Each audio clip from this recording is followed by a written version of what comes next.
ধর্মীয়ভাবে কট্টরপন্থী আরবে পুরুষদের গোপন জীবনের কথা নানাভাবে শোনা যায়। খাওয়া থেকে জীবনাচরণ, শেখদের বিলাসিতার কথা জানে সারা বিশ্ব। এমনকি গোপন নানা কাজের পেছনে দুহাতে টাকা ওড়াতে দ্বিধা করে না তারা। যৌন ক্ষমতা বাড়ানোর প্রতি প্রবল ঝোঁক রয়েছে আরব শেখদের, আর এজন্য এমন কোনো তরিকা নেই যে তারা অনুসরণ করে না। কবিরাজ বা আয়ুর্বেদের জাদুকরী মিশ্রণ থেকে শুরু করে আধুনিক ভায়াগ্রা তো আছেই। পাশাপাশি নানা অদ্ভুত পশু পাখির মাংসেও তুমুল বিশ্বাস রয়েছে তাদের। সরীসৃপ সান্ডা নিয়ে সামাজিক মাধ্যমে চলছে তুমুল আলোচনা।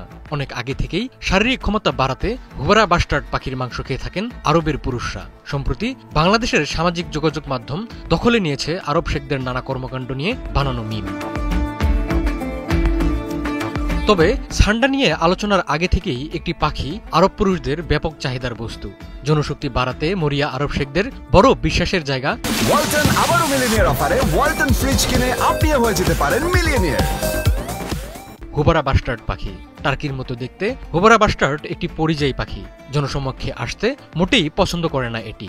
আর এই হুবারা শিকার করতেই পাকিস্তানে ছুটে আসেন ধনী আরব শেখরা। বছরের পর বছর ধরেই এই পাখির শিকার আরব শেখদের নেশা।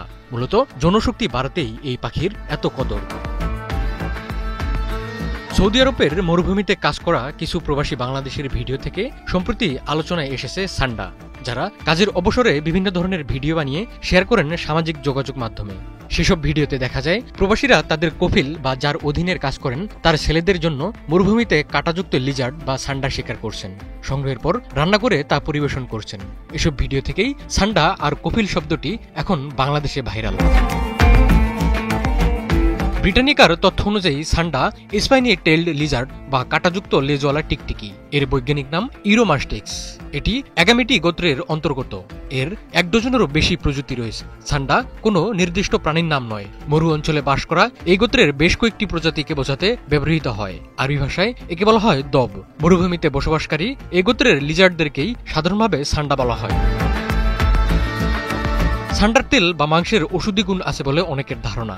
সান্ডার তেল জনশক্তি বৃদ্ধি করে এমন বিশ্বাসে বিশ্বের বিভিন্ন দেশে ব্যাপকভাবে জনপ্রিয়। তবে এখন পর্যন্ত সান্ডার তেলের কার্যকারিতা প্রমাণ করতে কোনো নির্ভরযোগ্য বৈজ্ঞানিক গবেষণা পাওয়া যায়নি, অর্থাৎ এর কোনো বৈজ্ঞানিক ভিত্তি বা প্রমাণ নেই। কেননা সান্ডার চর্বি অন্যান্য সরীসৃপ প্রাণীর মতোই। মূলত জনশক্তি বাড়াতে এই তেলের কার্যকারিতা নিয়ে যে দাবি করা হয় তা মূলত প্রচার এবং বিজ্ঞাপন নির্ভর।